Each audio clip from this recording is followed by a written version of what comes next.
Welcome to episode 749 of the Barcelona podcast, brought to you by the Blue Wire Podcast Network. I'm Dan Hilton, and I'm going to dive right into what's going on in today's show. It's a bit unconventional. It's actually the audio and video from Omar Talks Football. It was an earlier stream that him and I did on Wednesday afternoon. So depending on when you're either watching this or have this in your ears. So that is what this audio is. His audio on his side is going to be coming in a little bit hot. I want to give everybody that warning up front, but I tried to do my best on the audio side of things to fix things on the replay here that you're now seeing on this channel or listening to on the podcast apps. So with all that out of the way, you know where to find me. This is one of the longest shows I've ever done, but we got into a ton of topics, both in the near-term future and in the far-term future as well. So I hope everybody enjoys. Let's get into it.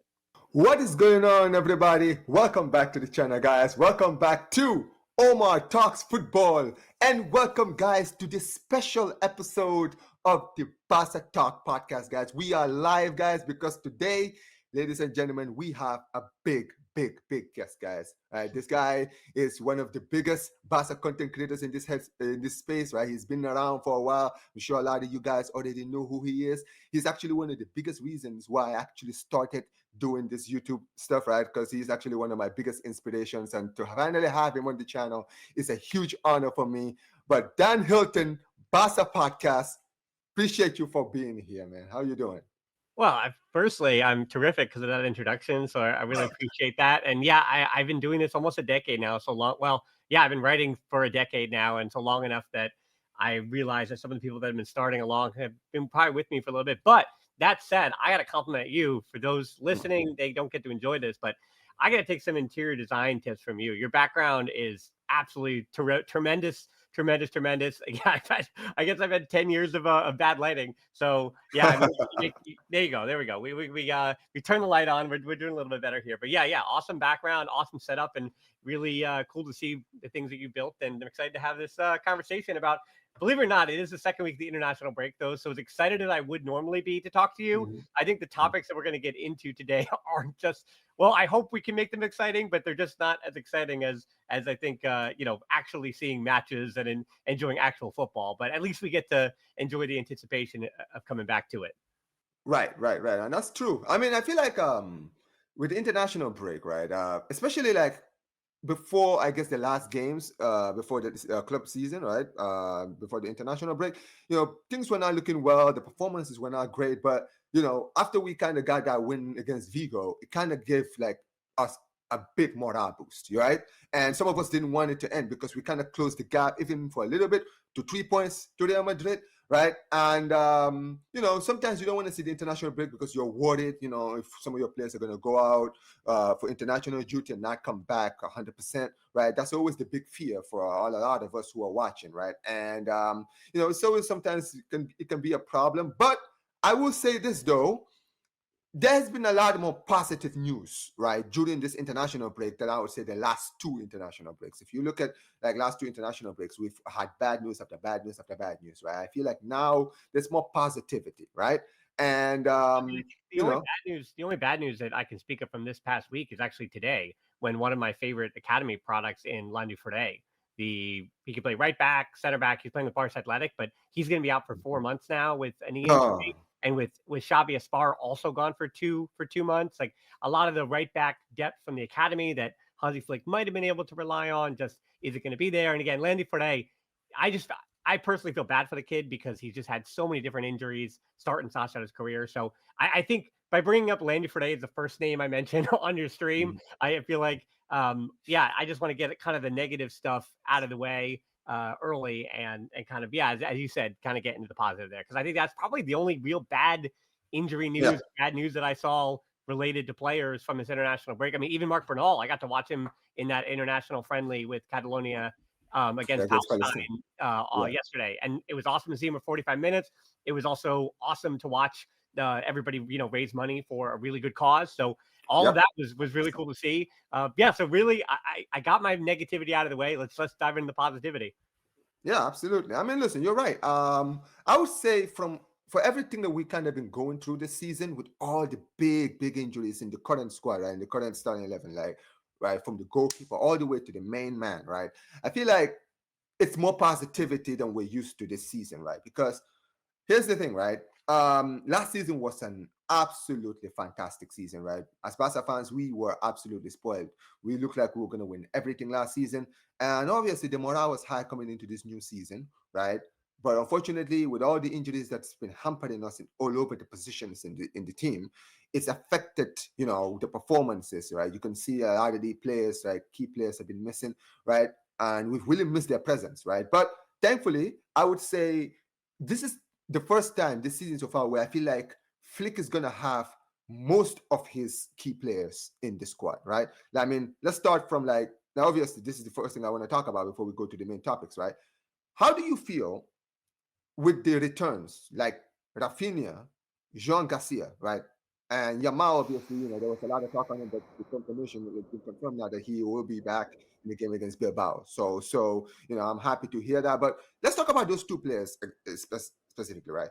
Raphinha, he's been having injuries, setbacks, right? We've been hearing that he could have returned right after the international break last month, and then was pushed back to the El Clasico, and then we didn't know when he was going to return. But now he's been confirmed. He's been training with the team for a while, and he's been confirmed now to be back this weekend, right?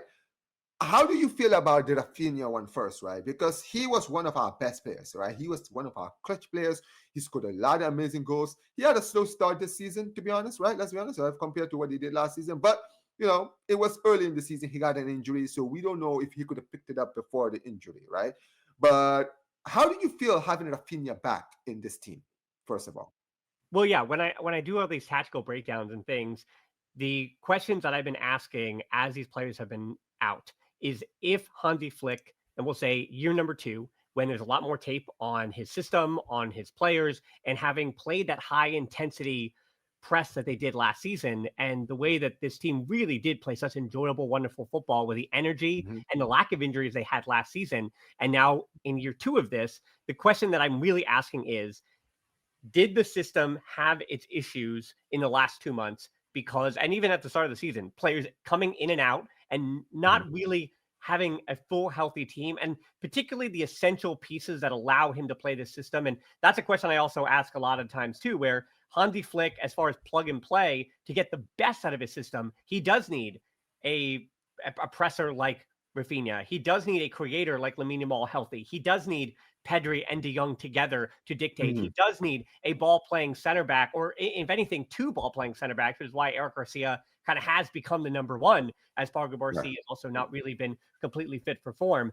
And then I wonder about the form of the fullbacks, and if Balde and Koundé this season were in better form, would we see more of this? Or, as we said in the first month of the season, how exciting that all was with the Rayo Vallecano game not really withstanding, because Joan Garcia was the upgrade that Kool-Aid's desperately needed him to be. So to answer that Yes. question of Raphinha, the question I'm asking is, I don't want to get too optimistic, but there is a part of me that says with him back, if that press improves, then all of the pundits that are just yammering about, well, the high line and da-da-da-da-da, if the press improves with Raphinha back, and even on that left side, if the ability of Raphinha, I mean, you could even move Rashford to the 9, then Raphinha's ability to defend for Balde just gives you so much more support on that left wing that Rashford just doesn't do for you, because he plays in a different spot on the field.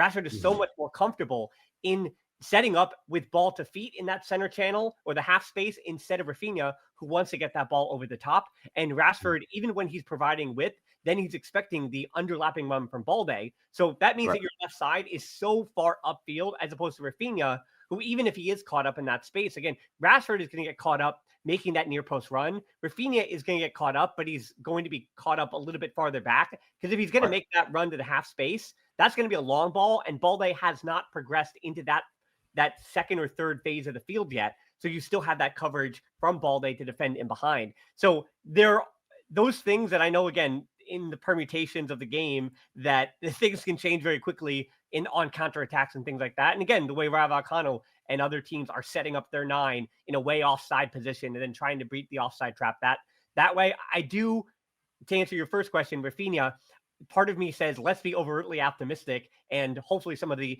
issues with Barcelona's defensive structure are resolved with the return of Raphinha. And also, every week, hopefully, Lamine Yamal gets healthier, and without Pedri, sure. But to then part 2 of that is, when you have Joan Garcia, it's not that Szczesny as a shot stopper did anything wrong, but the ball playing ability to play out of the back from Joan Garcia is important in build-up. It just gives you so much more structure. And then his physical tools to control his box and control his line. And that, again, changes your line of confrontation on the counterattack. And so having him back and Raphinha together, it could do just wonders. It could do, as I've said before, I'm really looking forward to seeing Ronald Araujo back with Joan Garcia. While Araujo did lose his starting spot early in the season when Joan Garcia was the starting goalkeeper, I still kind of feel like Araujo now, with this run of games that he's gotten, could find some newfound confidence. And maybe even the same thing with Koundé. Maybe Koundé can regain his form with Joan Garcia behind him. There is just that extra bit of confidence that they get instead of having Szczesny back. So, as I said, I'm cautiously optimistic that it will solve, and I say with air quotes for those listening, but I'm optimistic that it's going to solve a lot of the tactical issues. But there's that other part of me that says, I don't know, just saying that everything is about Raphinha and Raphinha is going to change everything, or Joan Garcia's return is going to change anything. I am worried that some of the structural issues of year 2 of Hansi Flick are not going to be resolved just by the return of Raphinha or Joan Garcia. I mean, that's definitely a lot of good points that you bring up there. Because, so first of all, one thing that you said that I actually took to note is how basically with Raphinha's return, we could maybe see some changes in the team. Maybe we could see a potential Rashford being in the attack, which is something, funny enough, I've been actually calling out for. I've said, listen, I would like to see at some point Flick try the front three of Yamal, Rashford, and Raphinha, because I think what you have in those three players, you have too much pace. The pace that you have, the speed in which our attack is going to be moving is going to be a problem for a lot of defenses between those three. And what, like you mentioned, what Raphinha brings on that left side is also the defensive work rate, right? We know he has no problem going back, dropping deep, getting the ball, being that second man to basically do a 2-on-1 basically on a left winger, right? He's never been afraid to put himself out there. That's one of the few things that as Barca fans we really liked about him. The energy that he put. He always gave his 100%, right? And at the end of the day, when you look at Raphinha's form before he got injured, it wasn't amazing, but he was still getting goals. He was still getting, he was still in the right areas. He was doing his thing, right? He wasn't playing to the level of last season, like we were used to last season, but it was not awful, I would say, right? And when I really look at what Raphinha's return would do, honestly, for me, I feel like it gives Flick more options in his attack, where he can just change the system. If, let's say, if he plays Lewandowski and he's not playing well, or Ferran Torres is not playing, he can always switch it every single time, because you have players in that team who can play in multiple positions. You understand what I mean, right? You have like players like Raphinha. He was tried. We saw him being tried in the 10, even though I don't think he's a good number 10, right? I would prefer to just have him on the left or the right. Right, you have Yamal. I would like to see what Yamal could do in the 10, because I feel like he does a lot of stuff cutting inside. I would like to see what he could do there. Like I mentioned, Rashford, he can play in the striker role. He can play on the left. You understand what I mean, right? So there's a lot of ways you can kind of tweak this team, right? And for me, when it comes to Raphinha, I'm just happy because I know that he will bring something different. I'm not saying he's going to come in and just hit the ground running. He might come in and it might be a slow start, but I feel like having him there is just having another player in the attack who can improve the attack, right? And what you need more than anything else is competition. I feel like the reason why we've really slacked off this season is because a lot of players have been injured, like a lot of players who don't usually have like players on their tails, like for instance, Dani Olmo, right? I look at Dani Olmo, and I'm like, for me, I feel like the reason Dani Olmo was so good last season was also he always had to look out for Firmino, because Firmino was also playing well, and Firmino was also giving the manager a reason to start, right? So that dilemma, it's a good dilemma for a manager to have, but for the players, you always want to feel like a position is yours. But at the end of the day, if you have another player who's on the bench who's doing a better work when you're not playing well, that's going to always keep you on your feet. And I feel like that's what that number 10, and that's why when Fermin Lopez was out, we saw Dani Olmo's form really went off the rails after that injury, right? And that's why now that Fermin's returned and now Dani's returned, I'm like, okay, well, Dani Olmo, now you have to actually work, because you were not playing well before Fermin was injured. Fermin has come back; he's actually been playing well since he's come back from injury, right? So you're gonna have to now fight for your place. And I feel like in the attack, that's what we're gonna see. Rashford has played so well; he has every right to say, well, you have no reason to take me off that left hand side, right? But Raphinha is Raphinha, and Raphinha has really his stats show that he should own that left side, right? So I'm looking at them like, well, that's a good problem to have. So now Rashford has to keep playing well, and now Raphinha now has to play well to put himself back in that position, because Rashford has been one of our better players this season, right? But when it comes to the Joan Garcia thing, now the Joan Garcia one is the one for me personally that I am more excited about. I'll tell you why. If you look at Joan Garcia, especially when you look at our goalkeeping dilemma for the past few years, let's be honest, right? I'm sorry, Ter Stegen has really, he's not the same guy. Let's be honest, right? I think a lot of Barca fans, we've come to this point of acceptance that, maybe it's time to move on. I was one of the people, I tried to give him the benefit of the doubt at the beginning of last season, but I saw no improvements. And I got to a point where I was like, nah, I feel like we need, for the future of the club, I feel like you just run your time, right? And what Joan Garcia brings to this team is absolutely incredible. As that game against Rayo Vallecano, you just mentioned, right? That game, he won. He gave us that point. We were getting absolutely dominated. We should have never left that stadium with any points, but we did, and it's all thanks to Joan Garcia's form. If you look at Joan Garcia against Newcastle in that first half, Newcastle were having their way against us in the attack. But guess what? Joan Garcia played well, and we took advantage in the second half, and we won the game. If you look at Chesney, and I'm not surprised that Chesney has really fallen off, because he retired. We didn't expect him to be a starter, right? I mean, but for me, I feel like I'm more excited with the Joan Garcia return more than the Raphinha return, because I feel like Joan Garcia will actually improve the defense, which is something that we need. That's something that we need, because if you think about it, Dan, I feel this season, right, even though we have had injury problems, Hansi Flick has not been helping himself with the tactics that he's been using. The problem is, and I don't know, and maybe you can you can give me your opinion on this. I feel like when I'm watching Barca, I'm seeing the same style even when we win or when we lose. I don't see anything being tweaked mid-game. I don't see when teams are having their way against us, right? When the highline is not working or something is going on, that Flick is changing it mid-game or changing it at halftime or making changes somewhere. It seems like he's just insisting that I'm going to play like this, and if it works, it works. If it doesn't work, it doesn't work. Now, the problem with that is teams and managers, that's what a manager is paid for. If you play a one-style system and you play the same way against every team that you play against, guess what? Teams and managers, they write their homework on you. They will look at your team, look at where the line is, where your defensive line stands at, how your attackers move, everything. And they will look at the holes in that. And if you're not a manager who's good at tweaking your system, you are screwed.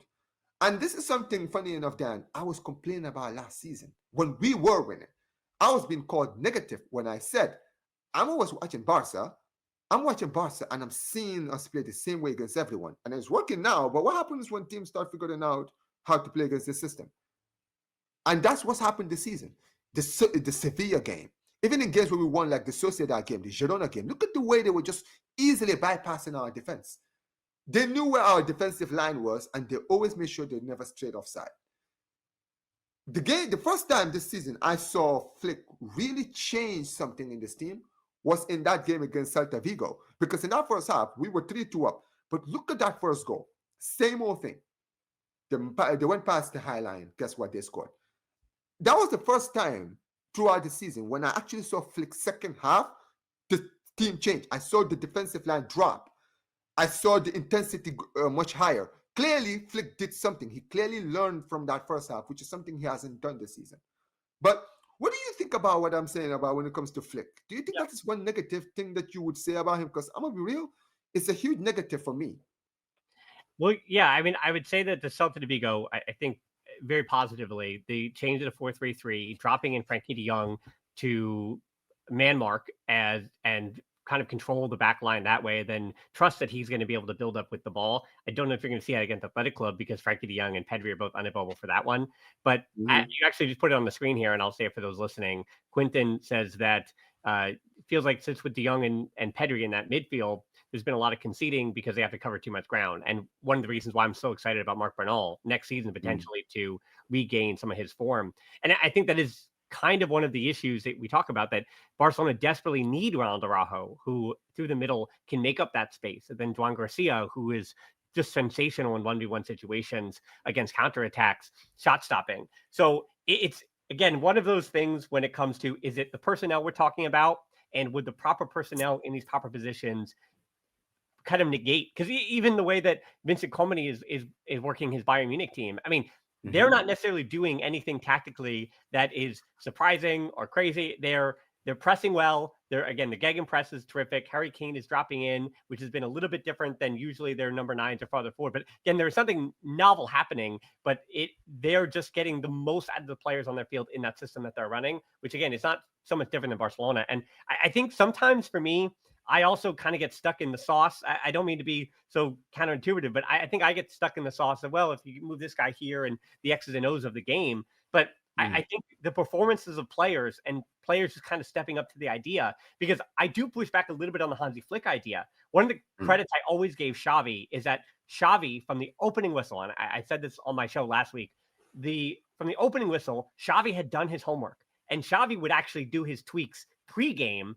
or, in preparation for the opening whistle to try to counteract what the opponent was going to do to understand what they were doing. And that might be because, the Barcelona, that might just be because Xavi didn't necessarily have the players at all times to enact what his ideas were going to be, which is true. That's one of the big criticisms of Xavi, is that he had these ideas and he couldn't get those players to do what he wanted them to do. And that ultimately didn't lead to as much success as he had. But also my issue with Xavi was there seemed to be, again, that lack of experience as the games were going on, and those tweaks that he just wasn't making that you felt like he should have been making.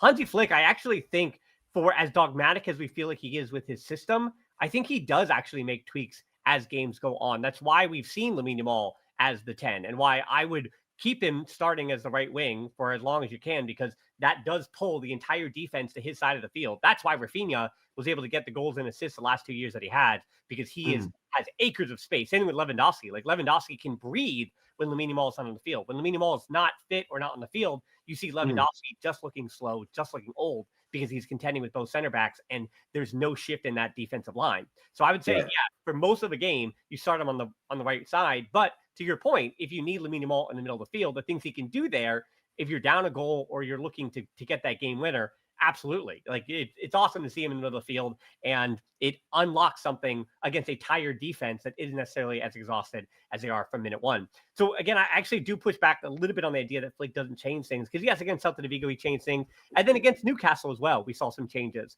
And then there are other games that I look to, like the El Clasico, where El Clasico was kind of a wild game. Like, there's a lot of nonsense that happened in that game, and if some bounce go Barca's way, it's a different result.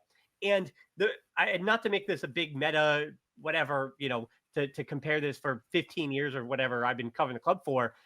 Right. I find that, the Pep Guardiola era was the first time where I was watching week in and week out. Like, usually I would just watch Champions League and the big matches that I could, dating back to the late 90s or mid 90s when I'd be watching. So going from the Pep Guardiola era and how we talk about Barcelona, and I know I came on Omar Talks Football, but, as you and I are talking about Barcelona, Omar, I find what is so interesting about the way we talk about Barcelona is our expectations against what we're enjoying and what we're seeing.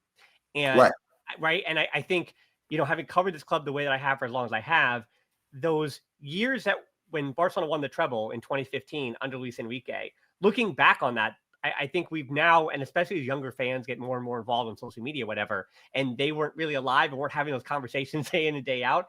I find that back in those days, and the quote is that, you don't know the good days are there until they're gone, or some kind of iteration of that quote, under Luis Enrique and Ernesto Valverde, where Ernesto Valverde, that 4-4-2 was just, like, no offense to the Arturo Vidal era of Barcelona, but it wasn't necessarily the most enjoyable football to watch. But he is also the greatest player of all time, so it made it palatable. It was you could eat your vegetables, right? It was like a broccoli and cheese soup, right? Like, is it good for you? I don't know, but it gets the job done, and it's Indian, right? And so that's true. So that's what Ernesto Valverde kind of was. And then same with Luis Enrique. That era, everyone was so comparing it to, it both had to be the winning and the aesthetics of Pep Guardiola's football, when you had all of some of the greatest players of all time in their prime and doing it under, one of the greatest managers of all time. So that era was just a perfect storm. And then we spent 10 years comparing it to that. And then COVID hit and the pandemic hit. And then everyone's like, well, I would love to go back to the era of Luis Enrique and Ernesto Valverde, right? Because at least there was winning being done there and the players were up to it and all those different things. And then to go back to last season, I will say for the 9 years I've been doing the show, like talking the show, as opposed to just the writing and the covering, it was the most enjoyable, match to match that I had since I started doing the show, because I felt like there was a weight lifted. There was no longer that expectations of, if this team doesn't look like Pep Guardiola's 2011 Barcelona, then I'm not enjoying myself. And it's, right. horrible to watch. And I feel like those expectations, enough time has gone on and the fan base has kind of changed in age, that I feel like we're kind of, you've got that weight lifted a little bit. But also, it's not the last 5 years or 6 years even, when the team around, I know Messi is gone, but even when the team was around Messi was aging and just weren't what they needed to be anymore. We're talking, again, 2018, 2019, when you had certain positions around the field. And so the team is now as talented as it's been, maybe not necessarily not yet 2015. Yeah, I think there's definitely a gap, obviously, when Barcelona's arguably their best player is still 18 years old. That's experience. Right. One of their starting center backs is turning 19 in 2 months. So there are still places for this team to rise and to go. But for what last season was, and that run, that how fun that ride was, I would say, yeah, in all my years, there was no weight from the Pep Guardiola era anymore, at least, or some weight, but not as much. And then you also had the most talented group since that weight had been lifted in the last 4 or 5 years, right? And I think to your point about the optimism of Hansi Flick, like Hansi Flick is just a fantastic manager. And again, I'm kind of saying the inverse of what I say every week, because again, you and I have to talk about this like every day. So of course I'm going to freak out about tactics. I'm going to say, hey, he could have done this. He could have done this. Why are the subs coming so late in this game? Why is Fermin Lopez, he should be starting, but maybe Dani Olmo would have been the pick, right? It's our job to question all these things. But I will say that with these injuries and things coming back, these next few weeks are really going to tell you if trophies are possible. And so as Kool-Aids, if against Chelsea, things don't necessarily go their way and they have to fight through the playoff, because Barcelona need to get a win against Chelsea. They have to beat Chelsea. They have to beat Eintracht Frankfurt if they're going to get the top 8, right? Because they 19 or so points, or things would have to go their way. So they have to kind of take care of business there. And then as far as the Liga, you said they're 3 points off, which is fine by me. I don't mind that at all, when I know they can outplay Real Madrid in the second half of the season. But you look at who they have. They've got, again, Athletic Club, then Atletico Madrid, and then they've got Alaves, who's actually been pretty scrappy this season. They've got Real Betis, they've got Villarreal, and that's all before the calendar turns. So these next few weeks here, these next 6 weeks could dictate whether or not trophies are going to be won. So my question is going to be, for the second half of the season, if they still can't get out of this malaise for the next few weeks, and it looks like this is kind of we'll say a second-tier Barca season, where you're fighting for the Spanish Super Cup and potentially fighting for just the Copa del Rey, are Kool-Aid's going to check out? Are Kool-Aid's going to how do I say this? Are they going to get more, or are they going to get angrier than they would about, some of the issues that Hansi Flick may or may not have in his system? Because again, the other way is he could play the same way. Some results go Barca's way in the next few weeks, and then Barcelona are contending for all these titles. And I mean, that is the small margins of football. And as I said, I still, to not answer your question at all, I do feel like Hansi Flick's Barcelona is so capable of really getting back to it and getting results, which, and getting results in an aesthetic way that people want to watch. Because those are two things. You can get results and you can get them ugly, or you can get them in this all-encompassing, dominating way that Bayern Munich is doing right now, and the way that Barcelona fans expect Barca to be. So that's always. Let me say that. Let me ask you that question in the inverse: is that if Barcelona were to do what Ernesto Valverde's team did, and if they find a way to win, we'll go with La Liga and the Copa del Rey this season. Let's not say Champions League. I don't know if that's going to be possible, but let's say La Liga and Copa del Rey. If they win the double, the domestic double like that, but they're playing in this flawed way, and again, I'm using air quotes that, but if they're playing in this flawed, it doesn't really feel like they are playing to their max potential. Are you happy with that? Are you happy with the season? Or do you feel like there's no way for that to happen and for you to be like okay with what we would have witnessed? It's a loaded question for sure. So obviously for me, at the end of the day, I feel like it's the be all and end all is always to win trophies, right? And for me, I feel like you mentioned, you made a very, very good point where you said, as Barca fans, I feel like we've really been spoiled because we've seen trophies, we've seen domination, and we've seen beautiful football all together.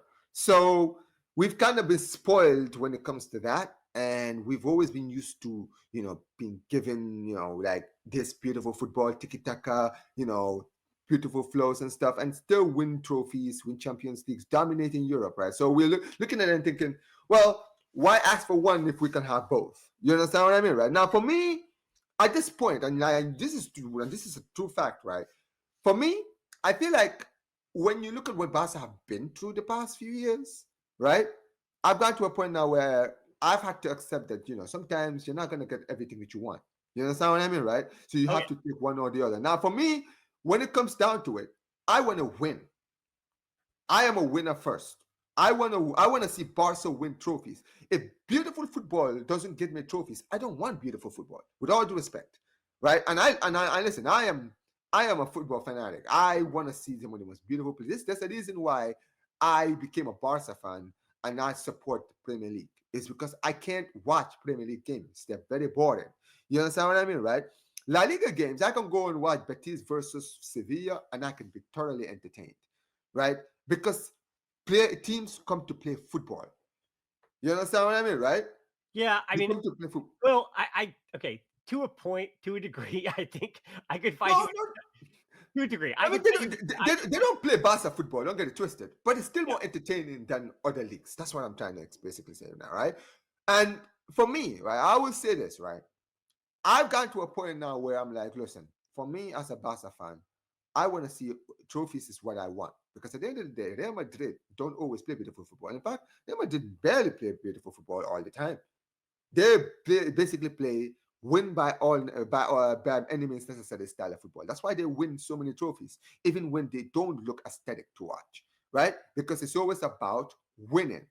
So for me, I always look at them like, listen, at the end of the day, fans can say, we don't want to watch this football, this and this and this. Yes, eventually, if you keep winning and winning and winning trophies, eventually the fans are going to start saying, but is the football worth it? Because the football is hard to watch. We can't even watch games. We sit down watching the games for the sake of what? Just the result. I feel like that's why a lot of people also didn't rate Xavi. Because even though Xavi won us a league title in 2023, right? If you look at that 22-24 season, the football was really hard to watch, if we're going to be honest, right? Some games I feel like we're just scrapping it, just 1-0, 1-0. I mean, at the end of the day, you win the game, it's 3 points. But some fans eventually just got sick of it because they were like, this is so hard to watch. Like, it's boring. Like, I'm not used to this. You understand what I mean, right? But to answer your question, trophies are what matters. Trophies is what matters. At the end of the day, when the season is over, I can't sit there and say, well, I watched some beautiful football. What did that bring me? It didn't bring me trophies. It didn't make me, I didn't leave the season being happy. Because as fans, that's what makes us happy, when we see the team win. If you look at last season, we won the domestic treble. We almost completed the quadruple. The reason why last season was such an amazing season to watch, even though, think about this for 1 second, Dan. Last season, we were playing some beautiful attacking football. One of the best attacking teams in Europe, right? We were dominating. We scored like over 100 goals in the league, right? We were playing some of the most beautiful football in the whole of Europe. But guess what? We was conceding goals like there's no tomorrow. And that's the yin and yang of it. Because people were like, okay, we're winning, but then we always know we're going to concede every game. It's ridiculous. You understand what I mean, right? And eventually, that's why some people were being critical of the manager even last season. Yeah. They were like, I mean, but what happens if we don't score as much this season? Yeah, you understand what I mean, right? Yeah, I do. I think the expectations that every fan winds up watching in a different way their own club that they really, really love more than with the eye that they don't watch all the other clubs. So I do think that you go to every fan base, and every fan base is like, well, this player is garbage and this player needs to play better, and this is what we're missing, and this is what we're missing from this. And I think there is frustration with every single fan base, regardless of how they're winning and the criticisms of those managers and those teams. And I think that's also at the highest level to talk about the competition of it. I think that's what keeps football exciting, right? That's what not to again get too meta about the media, but like that's what gives us something to talk about. That the likes of Barcelona, Real Madrid, Bayern Munich, whoever's coming out of the Premier League, whatever. I know Liverpool's struggling right now, but Liverpool, Arsenal, or Man City, or Chelsea, or whoever it is, or Man United, I think they are, PSG, whoever it may be, these elite clubs in Europe, year in and year out, there's actually not much that separates them in terms of what they're putting on the field. Like, again, it's the smallest of margins that separate these top teams. And even the managers, like these are excellent managers and excellent players. And it part of it does always feel like a crapshoot as to how often, as you go through the Champions League winners or whatever, who was it the best team that won in Europe? I mean, usually yes, sometimes not. I mean, and then it depends on, I mean, a lot of times not. And then it depends on what part of the season it was. But yeah, I think we're really, Omar, kind of stuck in the weeds here. And as we'll kind of continue on here, is there some other things that we kind of want to hit? Because again, I think the schedule was like the biggest part of what's coming up, and being about that. But there's not to transition you into the stadium stuff, but I mean that's like a huge part of it that we haven't talked about yet. Yeah, so that's what I was going to get into, right? So I feel like the return to the Camp Nou is extremely important, because here's the thing. I don't think a lot of the players and a lot of the fans like the Montjuic. I feel like, from a lot of the complaints I hear from a lot of fans, especially, right? They didn't like the traveling arrangement. Some people didn't like the fact that they had to travel all the way to the Montjuic, all the way to the Montjuic Stadium. Like, it was a long trip. A lot of people didn't like it. Some people didn't even like the atmosphere. Right? I still remember watching the games, and I'm like, you can tell it's not the same. The atmosphere is not the same. You don't like the fans, like at the Camp Nou, the fans are closer to the pitch. You understand what I mean, right? So you can always feel the vibe. You understand what I mean, right? And even though it's not going to be a full capacity, it doesn't really matter. I feel like just being in that stadium is going to be different, especially also for the players, because some of these players have never played in the Camp Nou. That's the crazy thing. Or have barely even played at the Camp Nou. So this is a first-time experience for some of these players. You understand what I mean, right? Yeah, I mean, I like the walk to Montjuic, but that puts me in the minority. Like, I know a lot of the older Catalan people, again, who've been with the season tickets for 30, 40 years, which are the ones who had access to Montjuic, weren't necessarily too excited about that. So once they got there, if they wanted to come, then you're right. It wasn't the same atmosphere at all. Yeah, for sure. No, it wasn't. It wasn't. And that's why I feel like the return to the Camp Nou is longly awaited. A lot of fans have been slowly waiting. We thought we were going to come in at the start of the season. We didn't. We thought we were going to come in at like the first month of the season. We didn't, right? And, it's been a lot of ups and downs, but I'm happy to at least be back, because I feel like even though our home form is actually pretty good, I think it will get better, right? And comparing, and this is like you mentioned, I feel like we have a tough gauntlet coming up, like you mentioned, right? Bilbao, Atletico Madrid, Real Betis, Villarreal. Those games are going to really, really, really test our fighting spirit in the title race this season. Because here's what I believe. If we leave that gauntlet and we win every game, I truly believe we will end up winning the league, even if we don't go on top of the table by the time that gauntlet is over. Because we would have seen something different. And also, here's another thing also, Dan, right? If you really think about it, what really gives me a lot of confidence as a Barca fan is the fact that we're going into this gauntlet actually with a better squad.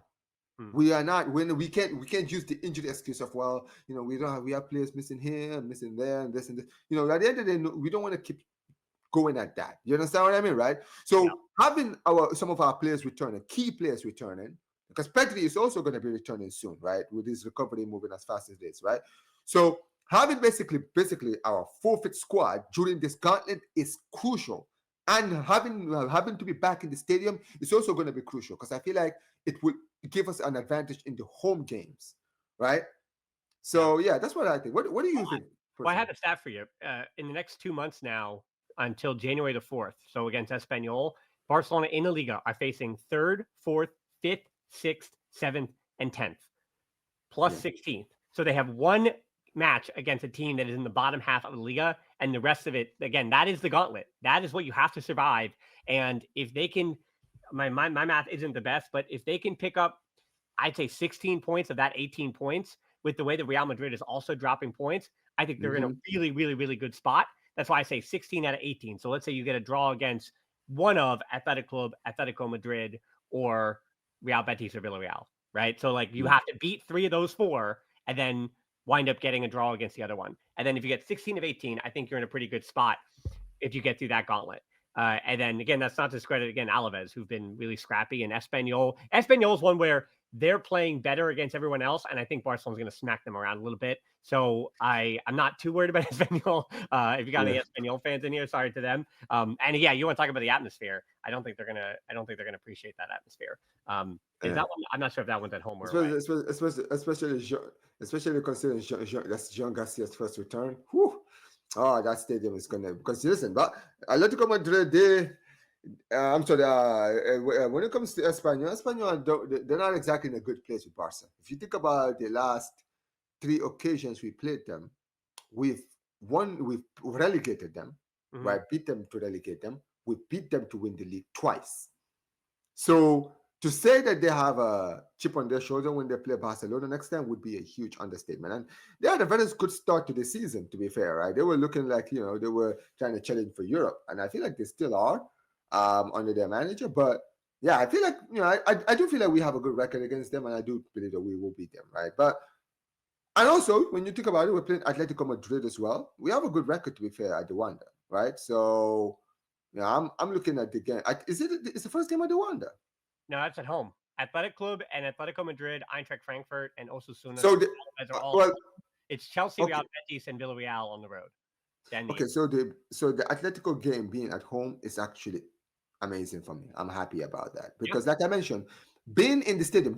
Listen, I know they beat us last season at home, but I don't count that as a home game. With all due respect to the Montjuic, it's different at the Camp Nou.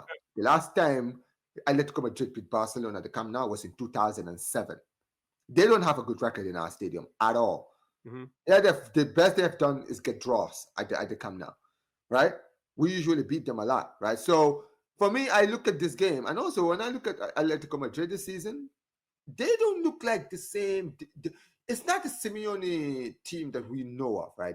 The team that is so defensively feared, right? You know that team that's just going to be frustrating you for 90 minutes. That's been like 2.5 years, though. Like, people haven't been watching, but Atletico Madrid have not been that Diego Simeone, kick the living daylights out. I mean, they can do it, but they have been doing that for like almost 2.5 seasons. I mean, look at how many they conceded in the first half of last season as well. So yeah, they're a very different team. And I think Real Madrid kind of approached that game in the Madrid derby as if they were that old Atletico Madrid. Hey, let's just make this a nasty little mud fight. And yet then they got destroyed. What was it? 4-1 or 4-0, whatever it was, 4-0, 4-1, whatever it was. But Omar, I do want to bring up the one question about the kind of a bad feeling I have about the Spotify Camp Nou. With the phase 1B to the Spotify Camp Nou, the spectators are going to be 45,400, and there's going to be no away fans against Athletic Club. So they're not able to open up, and there's no separation of entrances. So there's no Athletic Club fans. So that might obviously probably help a little bit. I don't know. There's only like 2,000 of them anyway. So 45,400 against Athletic Club, around there. And then there's 62,000 hopefully to be opened up by the end of the year, or the end of the season, I should say. My fear about that is the ticket prices right now for those games at Athletic Club and against Atletico Madrid. My concern is that, and I'm not disparaging anybody that has the money to buy those tickets. My concern is that the people that are going to buy those tickets are the ones who can afford it, not necessarily the ones who are going to help with the atmosphere. So that would be my concern.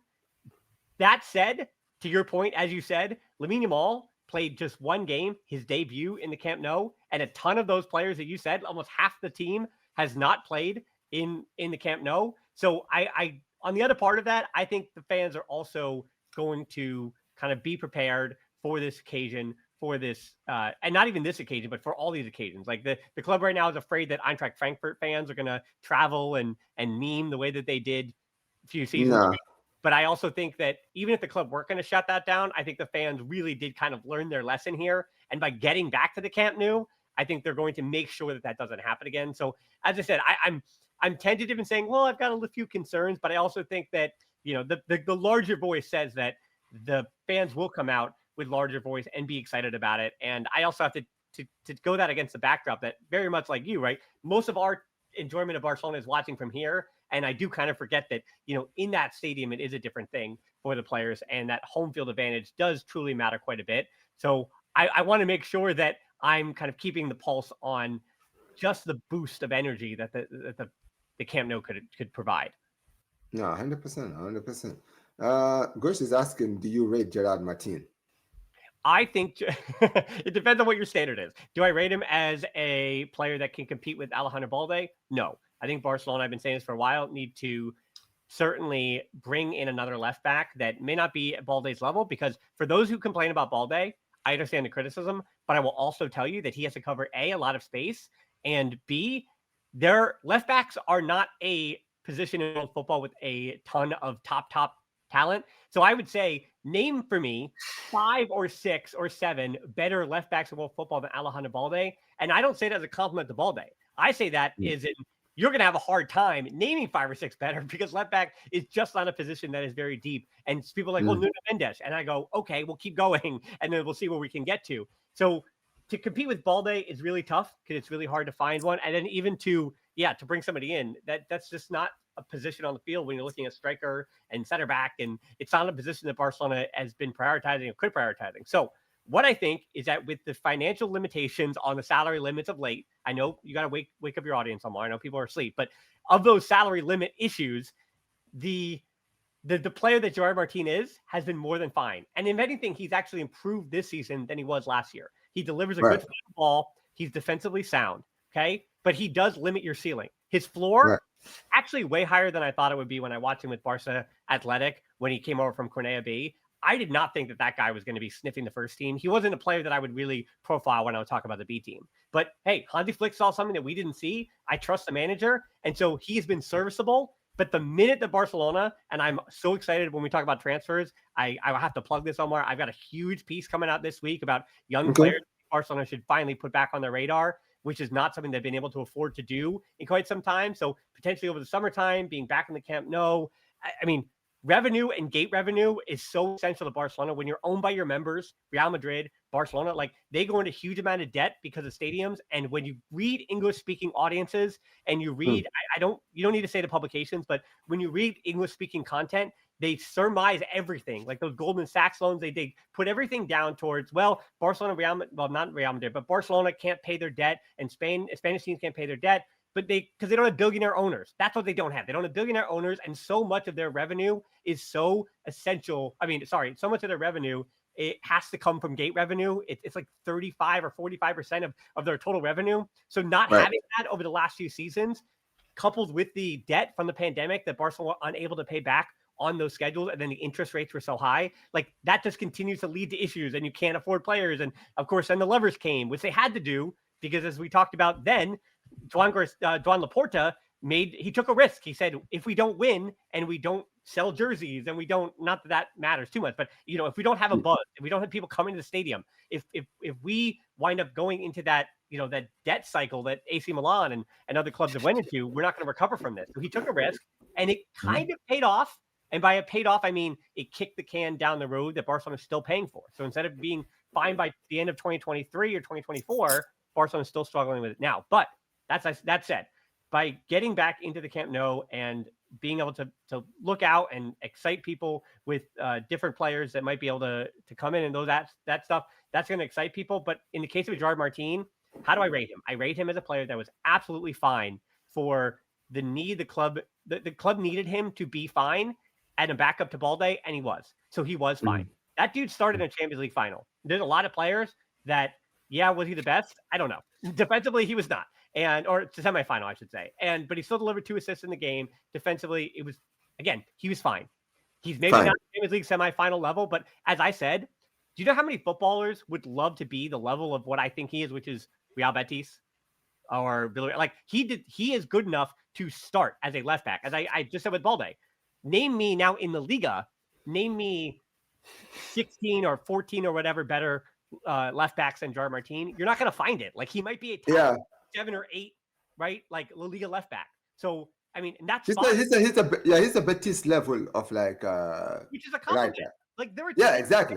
They can be in the Champions League. They could be in the Europa League final. Like that's totally fine. But I think the expectation is that if you play again for Barcelona, if you're playing for Bayern Munich, the expectation is like that guy is a world beater. That's one of the best in the world. That's what you need to be: potential world beater or world beater. Exactly. Yeah, exactly.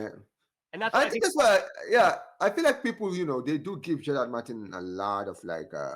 I get it sometimes. Sometimes I'm watching and I'm like, well, I don't think Gerard Martin is even bad in some games. I feel like people, they just have this, idea of he's not aesthetically good, pleasing in the eye to watch. Ceiling, right. His offensive ceiling is so low. Like, unless he's delivering that ball, he can't take people off the dribble. He's not going to unbalance a defense by going at anybody, right? So he can provide width, but he only provides width to recycle the ball right back in. Like Gerard Martin, and I think Marc Costato is just a little bit level higher, but Gerard Martin and Marc Costato are very similar in that way to me, that they know what to do and they do the right things. And that's what Hansi Flick is asking them to do. They do the job that the manager is asking them to do, and that's why they're getting playing time over other players who are younger or who might be more exciting. They're just doing their job. The problem is you can do your job against the rest of the Liga, but as we just talked about, when you're dreaming of that big Champions League trophy, or when you're dreaming of El Clasico, when the stars are all out, doing your job just not necessarily isn't good enough. You need that extra bit of level to get there. And so, like, yeah, guys like Gerard Martin and Marc Costato, you always need players like that in your squad. Every team. Casado is much better for me. I think Casado is more important in my eyes. I feel like last season. I totally agree. From what I've seen from him since last season, he's clearly shown that he has a lot of he can give something to this team, right? So he brings something different, I would say, to this team, right? But yeah, that's what I think. But let's actually switch gears, right? I actually wanted to talk to you about something else, like off the pitch for a second, right? Now, you've seen recently, there's been a lot of buzz, the potential, the presidential election that's coming up. It's obviously Victor Font. He plans on running again for the presidency. And, he's been doing a lot of talking. And recently he was endorsed by someone that, was under Laporta recently. And that's Xavi Hernandez. Now, the funny thing is, Xavi Hernandez was actually one of the people who Victor Font was really fond of during his first political campaign. Like, he was talking about how he was going to make Xavi the coach, right? His plan is to basically make Xavi the manager, build a project under him and all of this stuff. Xavi was very integral in what he was trying to build, right? And to see, Xavi endorse him now, especially considering he just literally left his post not too long ago, right? It's quite interesting because, let's be honest, right? I feel like the way Xavi left the club was kind of really disgusting for me. I'm not gonna lie, because he resigned. He was ready to walk out.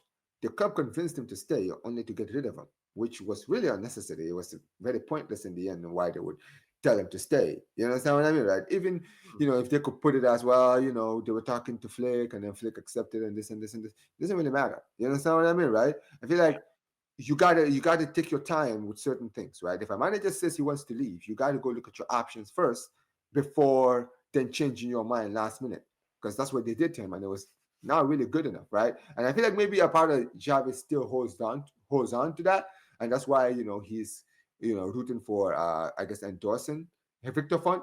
We've seen, obviously, there's been a lot of talk that Lionel Messi could also get involved in the election, not obviously as a candidate, but many people are saying that he could also be sided with Victor Font, even though that's not been confirmed. But I feel like a lot of the reasons why that's been coming out is because we know that him and Laporta are not exactly seen eye to eye, right? We know that, right? So what do you think about Xavi, right? Well-known figure at Barcelona, right? Openly endorsing Victor Font. What do you think Victor Font's chances are of replacing Laporta? So, yeah, we're going to talk a little about political science here. So again, if you want to hit that snooze button in like 5 minutes, give me a second here. So the way that I'm not sure how much your audience is familiar with like Catalan high society, but a lot of those Catalan millionaires, they are more like each other than they are to you and I, or to the average person in the stadium. They are. So like Laporta came out and he said, they're the challenge to me, and Laporta is obviously, he won on the big, as Victor Font said in 2022, on the big billboard, and basically said he won on vibes. And that's what he did. He won on vibes. He won on nostalgia. And, I saved the club once, and look at the era that I built, and I can do it again. And so people trusted the vibes. They trusted the magnanimous charisma that Joan Laporta does have. And he does have that, right? He's a tremendous politician. Is he the perfect president of a club? I'm not sure, but he's a terrific politician. But I do also think that magnanimous, I want to say authority, that Joan Laporta does have.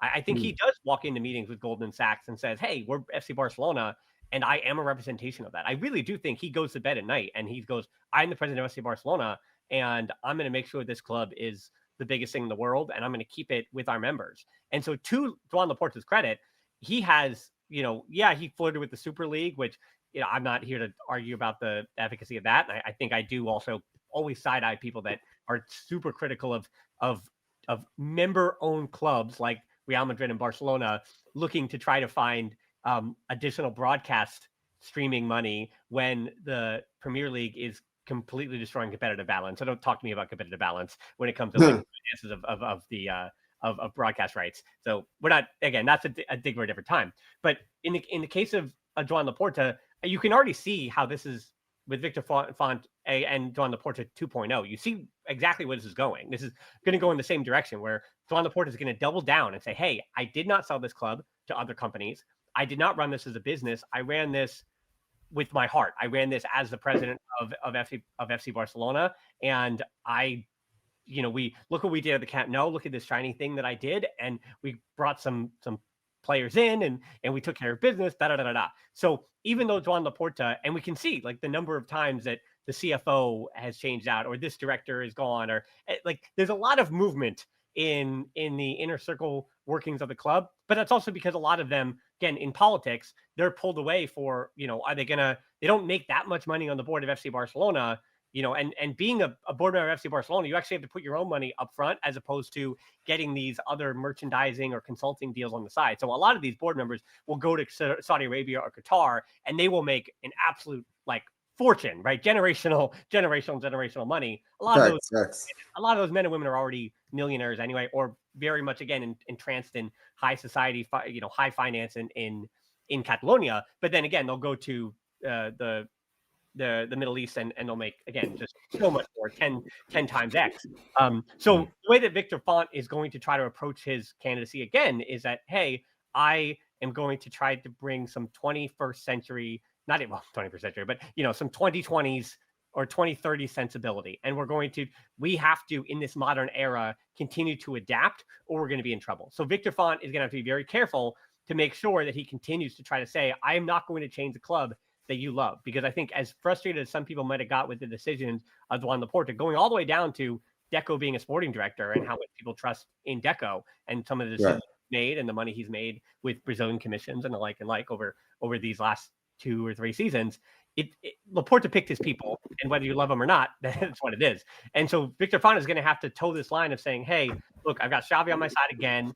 Messi might be a huge boost as well, because again, Messi, that's talking about vibes. That's talking about feelings. If you're not, Victor Font against Laporta is, again, vibes against trying to convince people that I'm going to try to do the exact same thing, but have a bit more business sense, which I don't know if that's, it's hard to prove that because he hasn't got the shot yet. And I don't think people are going to, again, the conservatism of the politician is that it's a lot harder to convince someone of the new person than it is the old person. That's why, incumbents win like 82% of the time in all political elections that are fair and free in the world. So that's why Victor Font has such an uphill battle. And Messi, to your point, is the thing that could certainly shift the balance. But, I see people in the comments mentioning that who they they don't like Laporta, or they like Laporta and they don't like Font, or they love Font and they don't like Laporta. The problem is to everybody, from the outside who aren't also wearing suits and in those boardrooms or in those, big galas in Catalan high society, the differences between Victor Font and Laporta are actually pretty minuscule. I know they say they're going to do very different things, but they, Laporta wound up getting to the same spot that I think Victor Font would have, but he kind of was just a bull in a china shop doing it, as opposed to Victor Font. This is my game plan. This is my A to B to C to D. So I think it's about a political approach more than it is about the final results. I think whether it's Victor Font, this is just I think my hot take is that whether it's Laporta or Font, I think the end result is going to be a lot different. I think there's a lot, again, those two are very similar as the way they're going to approach this, as opposed to Bartomeu, who did approach it. I say that, but he began approaching it in a similar way. But by the end of it, he had kind of lost the forest for the trees because, again, they were just making so much money. And the club, what was his last season before the pandemic? It was a 1.2 billion euro revenue or profit. I think it was revenue, not profit. Revenue. Yeah. And so, again, the numbers you're talking about are just astronomical. Ridiculous. Yeah. So the club is really, but the fact that the club has had to keep everything so tight and have had to consolidate so much financially, I think that is, if anything, going to support Laporta in version 2.0 or 3.0 at that point, and also support, I think, Font's candidacy as well, because I think this time around, let's say Laporta is willing to pass that baton, I think that handoff is actually going to be a lot cleaner. So I hope this election isn't too dirty, because I do think that there's a lot of positivity in the way that this could play out. But I said, like, just because Xavi is with Victor Font does not mean he's inherently against Laporta, or there's some kind of they're all the same galas. They all toast to each other, and anything that's animosity between Font and Laporta is these are two guys running against each other politically. So I expect it to basically be as clean as it was last time, which was actually pretty generally clean. It was not a dirty campaign against one another, because they both love the club. Nobody prospers in trying to tear another candidate down who's trying to put forth good ideas for the club. No, and that's 100% true. So for me, I look at like the whole situation, and I get it. At the end of the day, I don't think when it comes to Victor Font or Laporta, right, that there's personal animosity. I don't think there's personal animosity. They have a level of respect for each other, right? At the end of the day, they all believe that they know they have what it takes to basically take the club to the next direction. Let's be honest, right? Let's be honest. That's the whole idea, right? These guys, they want to come in, bring the idea. They believe that they're the ones that are going to take this club to the next level. So Victor Font, it's not personal. At the end of the day, Victor Font believes that he has the right ideas that can take Barca to the next level. So does Laporta. And at the end of the day, may the best man win. And you see it all the time. Like when the last election, when Bartomeu won, Victor Font was the first one to congratulate him. Right? At the end of the day, it's not personal. At the end of the day, I wanted to win. He won the election. Doesn't mean I'm gonna be pissed off, but I will be back to basically try and get my basically get myself another opportunity. Because here's the thing. I think Victor Font is going to continue to run for this election. I think he really believes he can bring a difference at this club. So even if he doesn't win now, I can see him running back, maybe not for the third one. Maybe he can run back again in the future. Let's say if Laporta decides to resign or retire or something like that, he might come back, right? Potentially, right? And for me, when I look at Victor Font, a lot of people don't like Victor Font. Now, a lot of people have their personal opinions on Victor Font. I don't know Victor Font enough to really have an opinion on him. And he says the right things. Like nobody really, like, what has he said or done? Like, I think the way people view Victor Font is a personification of the way that Laporta has kind of personified him, which is just like this kind of business guy that's da-da-da-da-da. I mean, he's never said a word about trying to sell the club out and go away from the socios. Like, he's never said that, but that is the way that, like, again, you need two opposing sides. So therefore, if like Laporta said, that's not the way I do things, but Laporta's never said, like, that's the way Font does things. It's just like people are trying to fill in that gap because it's the opposite of, you know what I mean? Like, that's politics 101. And the funny thing is, right, even if Laporta says these things, right, when you say something and then later on you go on to do the same thing, you sound like a hypocrite. Now, here's the problem. When you look at what's happening at Madrid right now, right? You've seen Florentino Perez, there have been rumors that he's planning on maybe selling 5 to 10% of the shares for around 500 million to 1 billion, right? And that is going to open the door for Barca doing the same under Laporta, even if it's not fun. Because here's the thing. Barcelona are going to try to make money, right? Let's be honest, right? The whole idea of what Laporta is trying to do is get out of this debt. So if he can get out of this debt by selling 5 to 10% for $1 billion, he's gonna do it. You understand what I mean, right? So when people now are saying, well, at the end of the day, Victor Font is a businessman, he's gonna try to be more business oriented. Well, listen, that's what the president is supposed to do. They deal with the finances, they deal with that, right? At the end of the day, somebody like Bartomeu, the reason it never worked out is because he should have never been president. The guy was completely clueless. Let's be honest. When he was the basketball president before he was the first team president. Like, it shows you the guy should have never been president. After Zell was taken to prison, we should have had another election and we should have brought someone else. You understand what I mean, right? But they insisted on bringing his right hand man. And that ended up backfiring on us because this guy did not know how to handle business. He didn't know how to approach the transfer window. He sat there thinking at the end of the day, we can just splash, and it doesn't matter because we always generate money and we can always generate everything that we lose. And then the pandemic hit. And when the pandemic hit, we weren't making money anymore. So now our finances was in the rocks. And that's what we're dealing with and we're still recovering from right now. You understand what I mean, right? But when it comes to Victor Font, at the end of the day, I don't personally, for me, I think that Laporta is doing the right things right now. Some people don't like it. Some people have a problem with it. But for me, what Laporta has had to inherit, he inherited this mess. He's coming in trying to basically put, this is a sinking ship with a lot of holes in it. So right now, what he's trying to do is fill those holes so that this ship doesn't sink to the bottom of the ocean. That's what he's trying to do. So he's going to do everything that he can to basically make sure that we are still afloat. And that's what he's been doing. And I'm not saying every decision he's made has been the right decision, but every decision he's made is in his mind for the betterment of the club, what he thinks will help the club work. That's why I brought up this idea about selling the shares, because I think that's something he's going to do if Real Madrid do it. If Madrid do it, he's going to be like, we definitely need that money more than Madrid. You understand what I mean, right? So It's not a bad idea. Right. So it's kind of one of those things where I'm like, well, you don't want to be saying that because especially if you end up doing the same thing, because everyone's going to be like, well, wasn't this the same? Because a lot of the critics of Laporta are going to be like, well, wasn't this what he was saying about Victor Font? You understand what I mean, right?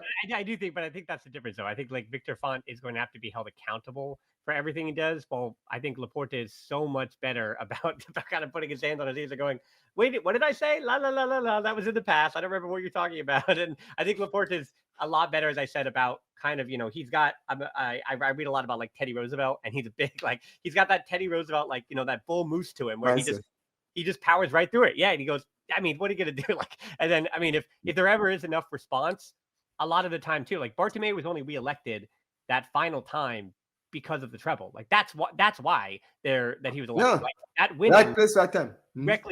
Directly saved his position in the political world. And I'll mention too, like I've done a lot of the homework in the history of the presidents of the club, and so many of them, and this also does dictate how like business in Catalonia in the early 20th century was, but a lot of the presidents were like textile manufacturers. That was like the most prevalent occupation of the presidents. And then you have, again, Laporta is a lawyer. So a lot of these guys, again, are just businessmen who are either inherited money in some kind of way or built from a family wealth, or again, they're, we'll say, self-made entrepreneurs in some kind of manufacturing or business or some kind of industry. I think one of the presidents had some kind of funds in early cybersecurity, and that kind of helped out. Or one of the candidates from the early 2000s or something like that allowed them. So yeah, I think, like, again, it's a reminder that these candidates and who they are and how we view them, it's so hard to do that when we're not in that bubble of Catalonia, which is, again, it's like an interesting reminder that when we're talking about Saudi money, like Barcelona is a global club. They're a global club who are operating and looking in the mirror as a Catalan club, because that's what they always have been. So that juxtaposition, you always, and that's the whole thing about the Super League too. Everyone's like, oh, it's the soul of football. And I'm like, if any club that you see in the Champions League, like, or we'll say the top 16 or 8 or whatever, outside of potentially maybe one of those clubs in Ligue 1 that accidentally snuck in, or let's say a Danish club sneaks in one time by accident, which doesn't really happen anymore. But if one of those quote unquote smaller clubs sneaks in, sure. But any major club that's in a Champions League semifinal or quarterfinal every year, year after year after year after year, those are global brands. They're global brands. They're not your hometown neighborhood club. Like every club in world football is like, we're a working class club. Every single one will do that because that's what they want to be. They want to say, we are your club. We're just like you. But no, like Barcelona and Real Madrid, like I remember, sorry, a little quick anecdote. A few years ago, some Real Madrid podcast, I thought I was going on like to have a good conversation. They wound up ambushing me. And then I wound up like yelling at these two kids for like 40 minutes about like, hey, you might think that your club, Real Madrid and Barcelona, all they're so different, whatever. And I'm like, no, they're the exact same. They're the exact. They do things differently. Yes, Florentino Perez and John, whatever. Like, but there's a reason why both of them are in talks to be in the same. Like, that's why they were in cahoots, if you want to call it that. But it's for Yeah. because the more you think they're the opposites, like that's why that they survived as rivals for now going on 70 years or 80 years because more than that, 80 years, like because they're the same but very, very different, right? And so that I mean, obviously historically very different because of the No, of course, and I feel like a lot of Madrid fans also know. You know what it is? It's like that rivalry mindset where you don't want to be too much like your opponents. You understand? You're like your rivals. But as far as the fundamentals is concerned, it's the truth. I feel like the way both of our clubs are run, we're run very similarly. We're, the socios own the club. We do elections. We do the same things that they do. You understand what I mean, right? Every single thing, even the fan bases, the way the fan bases are vocal, it's very similar. Madrid fans, they show their discomfort, right? They show to the fans, to the managers, whoever it is, and the pressure is on. Either the president resigns, the manager resigns, the player is sold. They're never afraid. So they try too much to be like, this and this and this. And big up to Ghost is saying this. It's like, we're Coca-Cola, they're Pepsi. Here's the thing, right? At the end of the day, yes, you can tell the difference between Coke and Pepsi. But the funny thing is, they have the same ingredients, basically, right? You can taste whatever you taste in Coke, you can taste the same thing in Pepsi, even though they're not the same. It's the same thing with Barcelona and Real Madrid. We're very similar, but they're a little bit different, right? But it is what it is. And Dan, this is the last thing I'm going to ask you before we do get out of here, right? Very quickly. I wanted to ask you about this whole situation because I made a video this morning, right? It was the Yamal situation where I really went off. I remember I went on a tangent. I was really not happy because I honestly, I'm just disgusted by the blatant, right? The blatant biasness that exists in the Spanish Federation, right? You look at in September when we lost Lamine Yamal against Bulgaria, and they put injections on him and put him on that pitch against Turkey. Disgusting behavior, right? And then you look at what happened to Dean Huijsen, who had an injury during training, and then was completely left out of the squad. And you listen to the reaction from De La Fuente in both situations where he sat there and we were unhappy that our better player who was injured played against another team, came out and said he doesn't care, that they don't care. That's Barca's problem to deal with. And then you look at what happened with Real Madrid star defender. He was more than cautious. He sat there and said, we want to protect our players. I'm like, well, where's the energy for our players? And you wonder why we're always reluctant to give our players to you guys. This is the reason why. Because at the end of the day, you want to sit there, right, and play our players. How many players have we lost in the past few years because of the Spanish national team? From Ansu Fati to Pedri to Gavi. Gavi is still, to this day, still recovering from the same injury that he had against Georgia in the Nations League, right? How many more times? And when we decide to protect our players, we're labeled as the bad guys. And the worst thing is, we know Lamine Yamal has been carrying an injury throughout this season. He's been carrying this injury. He withdrew from the squad. This is something normal. Players have withdrawn from squads before. Players have withdrawn from the Spanish squad in the past, right? The fact that they're making a big deal out of this, when, let's be honest, Spain are all but guaranteed to be in the World Cup next year. They didn't need a Yamal.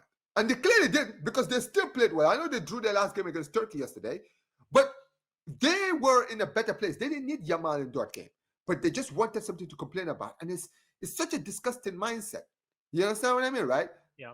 And I remember I was talking to one of my Madrid friends, right? And he even said, because he lives in Spain, he told me, he said, you got to understand, it's in the mindset. A lot of these Spanish people, especially the Madrid Spanish people, they don't like Catalans. So even Catalan players, Barca players, they're treated very differently to how other club players are treated.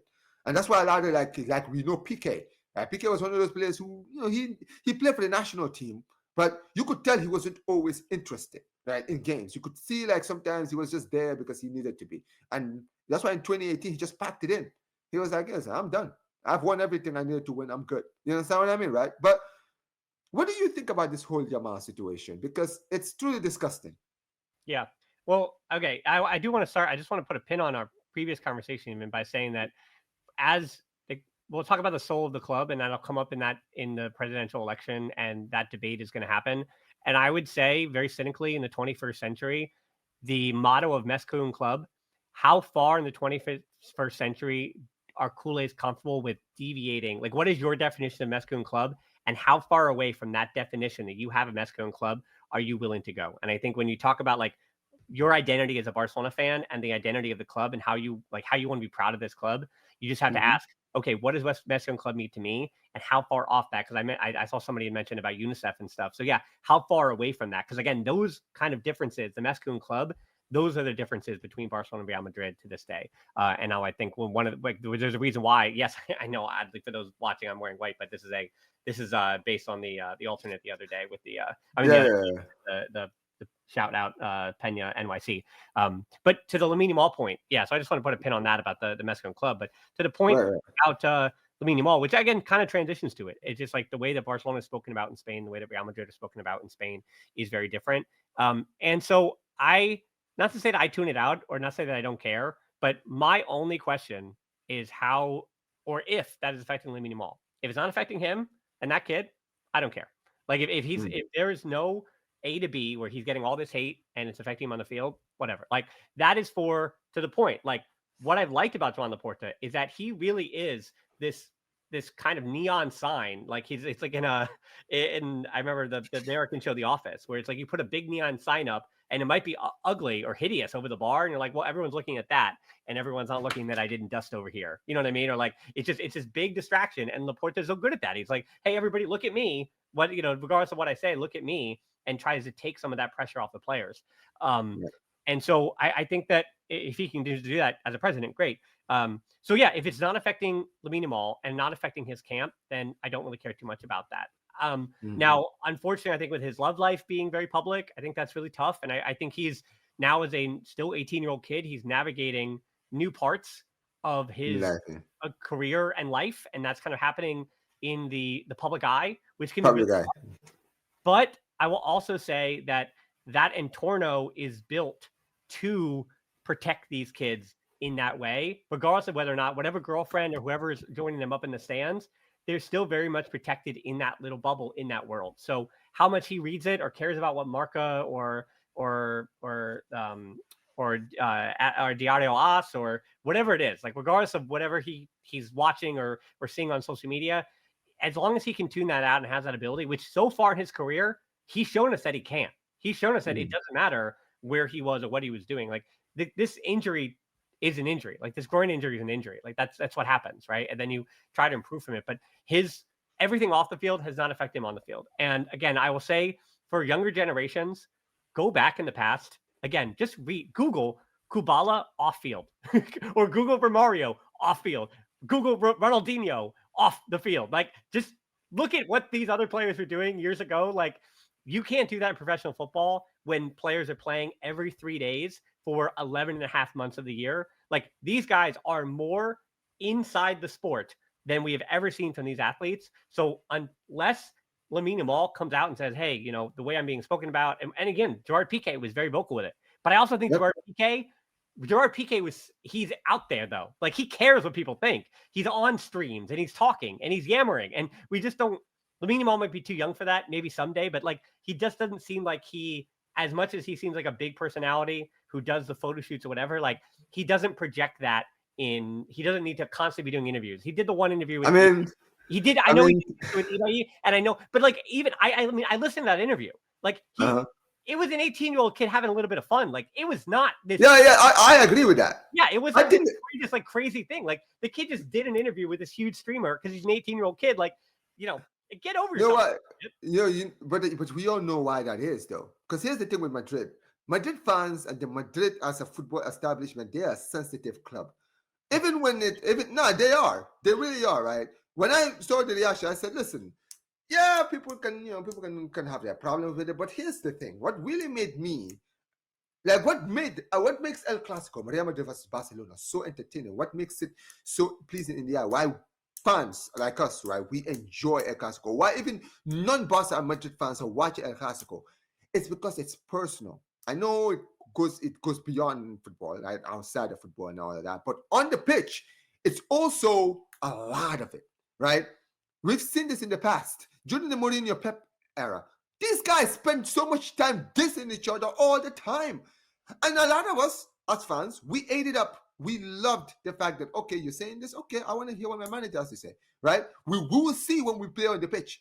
And when we won, it felt better because we knew we were winning on the pitch and off the pitch. You understand what I mean, right? And what Yamal said, I didn't think it was that personal. I didn't think it was that serious. But this shows you how sensitive this bunch of Madrid players are, where any kind of criticism they just take it to heart and they start crying about it. And they reacted. I said, brother, this is actually embarrassing. Because I think to your point, I think the Danny Carvajal reaction was the one reaction I was like, come on, man. Like, you're like an adult man. Like exactly. And you played at Real Madrid during the fiercest El Clasicos. This is a guy, by the way, Dan. Let me remind you that in 2017, this is the same guy who gave the Madrid Barca fans a middle finger. Like, we don't remember. Like, you do realize you're on live TV, right? And everything you do is caught. Like, you can't escape the cameras. Like, this is what he does. For him to come out and point the finger at Yamal, listen, at the end of the day, you don't have to be happy with what he said, but you got to understand it. I feel like some players, like especially like the players who are houses, right? Like, if someone like a Ramos, if Ramos was in this locker room, Ramos would not be happy with what Yamal said, but he will understand it. Because he'll be like, well, listen, I've been in the locker room when Mourinho was in charge and he was always talking about Barca. We enjoyed it. So I get it, right? But guess what? When we play on that pitch, you're going to have to do a lot of your talk to talk or walk to walk. And the thing is, the way they confronted him was just pathetic in my eyes. Because I just sat there and said, brother, you guys are so sensitive. This young man right here has made you or has started you all, even after you've won. Yeah, I mean, you could have. The players also don't have to be like they are in the Spanish national team together, but they don't have to be friends. Like when Messi said when he and Ramos played together at PSG, like they never were friends. Like they had to put the battle, like they had to put that high intensity, and they had to put being enemies in their past to be teammates. But they didn't. You don't have to be cool. And that's the other thing too. Like there's a lot of guys in the locker room. There's trainers and there's coaches and there's just so many people swirling around the club. Other people's entourages, other friends that are around the club that are of these players. And so I said, like, not everybody gets along with everybody. There doesn't need to be a kumbaya everywhere. Like you can have like if this player didn't like this player, fine. Like, but if the whole point to go back to this whole idea about like what the fans care about, as long as you can perform, if both of you can perform on the field and you can win trophies in the same team, it doesn't matter. And that'll be the same thing for Spain at the World Cup. I mean, likely Daniel Carvajal will probably be healthy. So if Carvajal goes, and Lamine Yamal is obviously they'd love to take him. De La Fuente will take him if he's got one leg. So if Lamine Yamal and Dani Carvajal are sharing that right side for Spain at the World Cup, and they win a World Cup, they're gonna hug and it's gonna be great. It's gonna be awesome, and they're all gonna enjoy each other. Like listen, they won 3 trophies. I don't care. I don't know. No, really, because here's the thing: during the height of Clásicos, during the Pep. Because I want you to remember, during the Pep Mourinho era was when Spain were the most dominant. So you had these two teams, right, fighting each other every single Clásico. Every single Clásico was intense. Every tackle, every single cuss word, everything. Red cards flying. For managers fighting each other, dugouts going crazy. You realize you could see the El Clásicos were personal to both teams. But look at half of the Madrid, half of the Spanish national team. 50% of that whole squad was just Barca and Madrid players. And guess what? That team won 3 trophies in 3 competitions. So clearly it's shown you can make it work. Yes, you don't have to be friends. I'm sure most of those players did not like each other. But one thing you need to understand is, okay, when we're playing for Spain, we're all Spanish. We're here to win with the Spanish national team. Keep all of this Madrid Barca after the game. When we're playing for our clubs, you can talk all the you want. When we're here, we all respect each other. And that's what, and these players came to a common ground with the Spanish national team, and that's why they succeeded the way they did. Because at the end of the day, it's about winning for those players. And I think the same thing applies with, and also people were saying, well, you saw that Carvajal, he unfollowed this guy. Listen, people are interested in that social media thing. And by the way, Carvajal actually he refollowed him. So it's not like, at the end of the day, I'm sure at the time it was the reaction of the Clásico, the fans were not, the players were not happy. But eventually, cooler heads died down, and the players are like, cool, it is what it is. We've won. move on. You understand what I mean, right? I think it's also like a generational thing too. Like I have one of my best friends. He had gotten an Instagram, and like 3 months after the fact, it said people you should follow. And I texted him. I was like, "Is that really you on Instagram?" He's like, "Yeah, I just started a few months ago." It's one of my best friends. I didn't know he was on Instagram, and I was like, "Oh, I'll follow you." And then we just followed each other, and it took like 2 days to follow each other back, and it just doesn't matter. Like it I don't know. Again, I think it's a generational thing, where I think in the players, it's not even the players. A lot of times they have teams, they have like marketing directors, like they have like people in their orbit who are also curating their social medias as well. So it's like I mean, these guys again are big brands, big deals. So like every time they hit send on a post or whatever it is, like a lot of times they have to, I mean, not to ruin the facade of it all, but a lot of times they'll actually have to, if they're an Adidas athlete or a Puma or a Nike athlete, they'll actually have to send it to a rep and or Nike's legal and have it approved by Nike's legal and Barcelona's legal. So a lot of times, even these posts, like these posts are sent through a number of like stuffy lawyers and or like legal analysts to say, okay, yeah, that's good. It doesn't whatever. So I know that I know that it seems like, oh, emotions are so high, but all of these players, it's so curated. And again, the whole thing is like, how do they perform in the field? And that's really Right. to me where the sticking point is. If it affects the way they play on the field, sure, you talk about changes, but again, they're all the social media aspects of it, all of the off-field stuff is all very curated and very on purpose a lot of the times. No, 100%, 100%. But Dan, I appreciate you for being here. I am so happy. Big up to every single one of you guys who are here. Big up to you, Dan, for taking time out of your day for being here. This has been an amazing, amazing Basa Talk podcast. Appreciate you for turning up. And listen, let the people know what's coming up on your channel. By the way, guys, link to his channel is in the title, guys. So make sure you guys go subscribe to the Basa podcast. But what you got coming up on your channel? Well, I tried to take about a 6-minute nap during the international break. That did not happen. So, no, we're right back to it. You keep saying Big Up. Well, bigup.com is where I do the match watch-alongs. So you can join me over there for the live chat. You can join with a microphone, chat with me during the games. And then afterwards, I always do my 5 headlines. So the big 5 headlines, that's on the YouTube channel, that's on the podcast apps. And then throughout the week, I generally have either talk to people like you, talk to other people in the Barca community space or in the greater Spanish football space. Or I, again, create stuff where I do a lot of one thing that I do that not a lot do is I do La Masia profile. So that's another big feature of the YouTube channel. So if you want to know who's coming up next, and they're just so talented. Like this generation is unbelievable. Oh, yeah. And so most of them aren't going to make it, but I'd say I've in the academy right now is more first team potential. I'm not saying we're going to make it because of playing time and all the things, but potential, basically. yes, there's more first team potential than I think I've ever seen in the 20 years that I've been covering the academy. So so that stuff is on the YouTube channel. And then the podcast apps. I have a Patreon as well that can help me, continue to do all this stuff. Again, the older you get, the harder it does to continue to do it. Because you're like, oh, I'm just yelling about football on the internet. So again, I always ask, please subscribe to both Omar and I, help us out. As for you and I, like, we don't get to go and take Saudi money and become consultants. So we need as many subscriptions. We need as many channel members as we could possibly get. Facts. That's true. Yeah, That's exactly. 100% true. All right, make sure you guys go subscribe. I'm getting a call. Wait. I'm getting a call that, oh, wait, I think I get a text that says, how much for being a consultant? Actually, Omar, I got to go. I think I'm going to, I'll tell people I sell out. I'll sell out in a second. It is what it is. It is what it is. Listen, you got to make the bag out here because at the end of the day, if you're bringing all this, if you're making all this great content, guess what? Sometimes you got it, and that's the idea. Like at the end of the day, if we're making enough money in this content creating space, we would be making more content. That's the thing, right? And that's why we always appreciate all the people who are supporting.